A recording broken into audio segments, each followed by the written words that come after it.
እንኳን ለሰማዕቷ ለቅድስት አርሴማ ወርሃዊ የመታሰቢያ ክብረ በዓል በሰላም አደረሳችሁ አደረሰን። ውድ ኦርቶዶክሳውያን ይህን ቪዲዮ ላይክ፣ ቻናሉን ደግሞ ሰብስክራይብ ያላደረጋችሁ ሰብስክራይብ በማድረግ ከበረከቱ ተካፋይ እንድትሆኑ ስንል በትህትና በልዑል እግዚአብሔር ስም በትህትና እናሳስባለን። ከዚህም በመቀጠል በሐምሌ 6 ቀን የሚነበበውን የሰማዕቷ ቅድስት አርሴማን ገድልና ታሪክ እንደሚከተለው እናሰማለን። እስከ መጨረሻው እንድትከታተሉን ስንል በትህትና በልዑል እግዚአብሔር ስም እንማጸናችኋለን። ቅድስት አርሴማ ሰማዕት ከፈሪሃነ እግዚአብሔር ከጾምና ከጸሎት ተወስነው በንጽህና ይኖሩ በነበሩ ወገኖች የተገኙ ናቸው። አባቷ ቅዱስ ቴዎድሮስና እናቷ ቅድስት አትናስያ በመብጽዓ በስዕለት በግብፅ ሀገር ወለዷት። ቅድስት አርሴማ ከሕፃንነቷ ጀምሮ የብሉይና የሐዲስ ኪዳን መጻሕፍትን እየተማረች ያደገች ስትሆን የተማረችውን በሥራ እየተረጎመች እንዲሁም የእግዚአብሔር ቃል የሚያዘውን ነገር ሁሉ እየፈጸመች ሁልጊዜም በጾምና በጸሎት ተወስና ትጋደልና ለእግዚአብሔር ትገዛ እንደነበር መጽሐፈ ገድሏ ይገልጽልናል።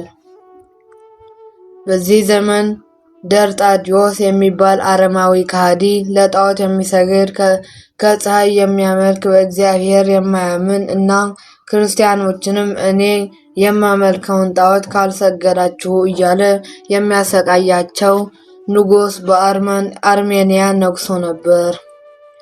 አምላካችን ኢየሱስ ክርስቶስ ለእነርሱ ለአሕዛብ ምስክር እንዲሆን ስለ እኔ ወደ ገዢዎችና ወደ ነገሥታት ትወሰዳላችሁ ብለዋል ብሎ የተናገረውን ቃል በማሰብ ቅድስት አርሴማ ሰማዕት በ20 ዓመቷ በሃይማኖቷ ጸንታ የዚህን ዓለም የሥጋ ፈቃድ አላፊ መሆኑን አምና የወንጌልን ቃል እያሰበችና የዚህን ከሃዲ ንጉሥ እኩይ ግብር በማስተዋል ስለ ኢየሱስ ክርስቶስ ስም ከሚሰቃዩት ወገኖች ጋር እንደ መሪ በመሆን ስለ ክርስቶስ አምላክ ትመሰክር ነበር።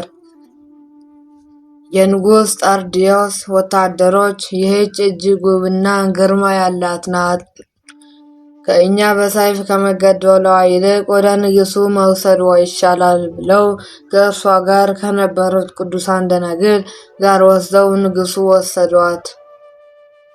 ንጉሥ ደርጣዲዮስ ቅድስት አርሴማን ባያት ጊዜ እጅግ ተመኛት። በጣዖት አምልኮ እንዲተባበራቸውና እንዲያገባት ለመናት። ቅድስት አርሴማ ግን እጅግ ናቀችው፣ ፈንፈነችውም። በዚህ ኃላፊ ዓለምና በገንዘብ የምታታልለኝ አትፈልገኝ ብላ መለሰችለት። ንጉሥ ደርጣዲዮስ ይህን መልስ በሰማ ጊዜም ከቅድስት አርሴማ እጅግ ተቆጣ። አገልጋዮቹንም ጠርቶ በቤተ መንግሥቱ ታስረው የነበሩት አናብስት አንበሶች እንዲለቀቁባት አዘዘ። እነዚያ አናብስት ቅድስት አርሴማን ባዩ ጊዜም በእግሯ ወድቀው ሰገዱላት። እርሷን ፊታቸውን ወደ ወታደሮቹ በማቅናት አባረሯት። ያ ከሃዲ ንጉሥ ይህን ባየ ጊዜም ከመጠን በላይ ተበሳጨ። በተዘጋ ቤት ውስጥ እንዲታሰሩ አዘዘ። ነገር ግን ልዑል እግዚአብሔር አምላካችን ያንን የተዘጋ ቤት በብርሃን በመብራት የሚበሉትን ምግብ በመሶብ የሚጠጡትንም በጽዋ አድርጎ ከሰማይ እያወረደ መገባቸው። እዚህም በተዘጋው ቤት አውጥተው ወደ እቶነ እሳት ጣላቸው። ለ3 ደቂቅ ሕፃናት የረዳቸው አምላካችን ከእቶነ እሳት አዳናቸው። ንጉሥ ደርጣዲዮስ ሁሉንም ፈትኖ ማሸነፍ ሲያቅተው በሰይፍ እንዲገደሉ አዘዘ። ቅድስት አርሴማ የሰይፉን ብልጭታ እያየች የሰማይ አክሊል ከሰማይ ሲወርድላት ባየች ጊዜም የራሷ ተራ ደርሶ ለመሰየፍ በጉጉት ትጠባበቅ ነበር። ከታላቅ ትዕግስት የተነሳም እየጸለየች ይገደሉ የነበሩትን ደናግል ታጽናና ነበር። በመጨረሻም ጌታ መድኃኔዓለም ገድሏን አይቶ ቃል ኪዳን ገባላት። የአካዲ ንጉሥ ከሁላቸውም ሰይፉን ከጨረሰ በኋላ ወደ ቅድስት አርሴማ በማየት በቁጣ እንደ ጓደኞችሽ ደናግል ቆልቼ አልገድልሽም፣ ስቃይሽን አበዛዋለሁ እያለ በመጀመሪያ ሁለቱን ዓይኖቿን አውጥቶ በእጇ ሰጣት። ቀጥሎም ሁለቱን ጡቶቿን ቆረጠ። የሰውነቷን ክፍል በየተራ እየቆራረጠ በመጨረሻም መስከረም 29 ቀን አንገቷን በሰይፍ ቆረጠው። እዚህም የሰማዕትነት አክሊል ተቀበለች። ቅድስት አርሴማ ስለ ክርስቶስ ራሷን አሳልፋ የሰጠችው ቅድስትና ሰማዕት ናት። ነቢየ እግዚአብሔር ዳዊት በመዝሙር 89 ቃል ተጽፏል። ከሕሩዬ ጋር ኪዳን አደረግሁ፣ ለባሪያዬ ለዳዊት ማለሁለት እንዳለ ለእርሷም ቅድስት አርሴማ ሆይ በስሜ አምነሽ የዚህን ዓለም ደስታና ተድላ ሳይታለሉሽ አንገትሽን በሰይፍ በመስጠት የሰማዕትነትን ተጋድሎሽን ፈጽመሸዋልና ስምሽን የጠራ በዓልሽን ያከበረ ዝክርሽን ያከበረ የገድልሽን መጽሐፍ የሰማ ያሰማ የጻፈ ወንድ ይሁን ሴት በስምሽ የጠራ እስከ 12 ትውልድ ድረስ እምርልሻለሁ ብሎ ቃል ኪዳን ገብቶላታል። የእኛ እናት ቅድስት አርሴማ በዓመት 2 ጊዜ በልዩ ሁኔታ ትከበራለች። አንደኛው መስከረም 29 ቀን ሲሆን በሰማዕትነት ያረፈችበት ቀን ሲሆን ሌላኛው ደግሞ ታኅሳስ 6 ቀን የቤተ መቅደስ ቅዳሴዋ ነው።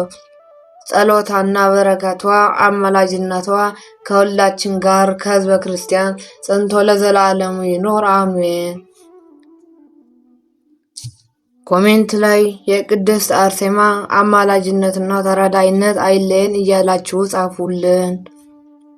ከዚህም በመቀጠል በሐምሌ 6 ቀን የሚነበበውን ድንሳር እና ስንክሳር እንደሚከተለው እናሰማለን።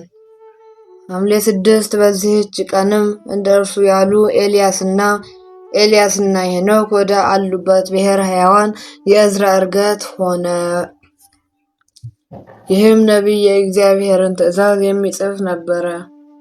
እርሱም ከሌዊ ወገን ነበረ። ከእግዚአብሔርም ጋር ግሩም የሆነ ነገርን መናገር ጀመረ። እንዲህም አለ፣ ምድርን በፈጠርካት ጊዜ አዳምን ታስገኝ ዘንድ አዘዝካት፣ አስገኘችው። ሁለተኛው የጥፋት ውሃ በጊዜው እንደመጣና ሁለቱን እንዳጠፋ ተናገረ። ኖህ፣ አብርሃም እና ዳዊት እንዴት እንደተመረጡ ደግሞ ተናገረ። ዳግመኛም ነፍስ ከስጋዋ እንደምትወጣና 7 ቀኖች እንደምትዞር ከዚያም በኋላ እንደ ስራዋ ወደ ተዘጋጀላት ቦታዋ እንደምትገባ ተናገረ። ከዚያም ስለ ፍርድ ቀን ተናገረ። ከእግዚአብሔር ከጌትነቱ ብርሃን በቀር ፀሐይና ጨረቃ መብራትንና ብርሃንም እንደሌሉ ተናገረ። ዳግመኛም በልቧ እንደሞተ ነገረችው። ከዚህም በኋላ እርሷን ከማየቱ የተነሳ ፈርቶ በድንጋጤ እስከወደቀ ድረስ ፊቷ በድንገት እንደ መብረቅ በራ። ደግሞም 12 ክንፎችና 3 ራሶችን ያሉት ንስር ከባህር ሲወጣ ከክንፎቹም ውስጥ ራሶች ሲወጡ አየ። እኒህም በየዘመናቸው ገዝተው የጠፉ ነገስታት ናቸው። ደግሞም ስለ መድኃኒታችን ኢየሱስ ክርስቶስ መወለድ ተናገረ። እንዲህም አለ፣ አንበሳ እያገሳ ከበረሃ ወጣ። በሰው አንደበትም ሲናገር ንስሩንም ሲገስጸው ሰማሁት አለ። ዳግመኛም ስለ ክርስቶስ እንዲህ ብሎ ትንቢት ተናገረ። በሌሊት ታላቅ ነፋስ ከባህር ሲወጣ አየሁ። ከማዕበሉ የተነሳ ባህሩ ይታወክ ነበር። ነፋስም እንደ ሰው አምሳል ሆኖ ከባህር ሲወጣ አየሁ። ደግሞም ከብዙ ኃይልና ክብር ጋር በሰማይ ደመና ማረጉን በአብ ቀኝ መቀመጡንም አይቶ ተናገረ። ዳግመኛም በፈሳሽ ማዶ ያኖራቸው 9 ነገደ እስከሚሰበሰቡ ተናገረ። ከዚህም በኋላ ተሰበሰቡ። የነቢያት መጽሐፍትና የአባቶችን ትውልድ የያዙ መጽሐፍትን ተደምስሰው መጥፋታቸውን ባሰበ ጊዜ ወደ በረሃ ገብቶ በጾምና በጸሎት ምህላ ያዘ። ከእርሱም ጋር 5 ጠቢባን ጸሐፊዎችን ወሰደ። ከእንጨቱም አንጻር ቃል ጠርቶት ዕዝራ አፍህን ክፈት ብሎ ኅብሩ እሳት የሚመስል ውሃን የተሞላ ጽዋን ሰጠው። ያንንም ጽዋ ጠጣ። ያን ጊዜም ልቡናው ጥበብን አገሳ። ተገልጾለትም መጽሐፍትን ሁሉ ሰበሰበ። ለእነዚያም ሰዎች ልዑል አምላክ እውቀቱን ሰጣቸው። መጽሐፍትንም ሁሉ በየተራቸው ጻፉ። በዚያም 40 ቀን ኖሩ። እነዚያም ግን ቀን ቀን ይጽፋሉ፣ ማታ ማታም ይመገባሉ። እርሱ ግን ቀን ይጽፋል፣ ማታም ዝም አይልም። እነዚያ 40 ቀኖችም ሁሉ መጽሐፍት ተጻፉ። ከዚህም በኋላ ልዑል እንዲህ ሲል ተናገረ።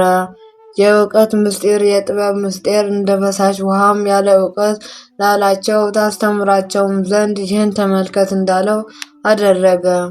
በአራተኛውም ዘመን ከሚቆጠሩ ከብዙ ሱባኤ በ5ኛው ሱባኤ ይህ ዓለም ከተፈጠረ ከ5000 ዘመን በኋላ ጨረቃ ሰርቅ አድርጋ ጨለማዋን ባጠች። በ10ኛው ቀን በ3ኛው ወር በ9ኛ አንድ እንደ እርሱ ያሉ ደጋግ ሰዎች ወዳሉበት ዕዝራ ወሰዱት።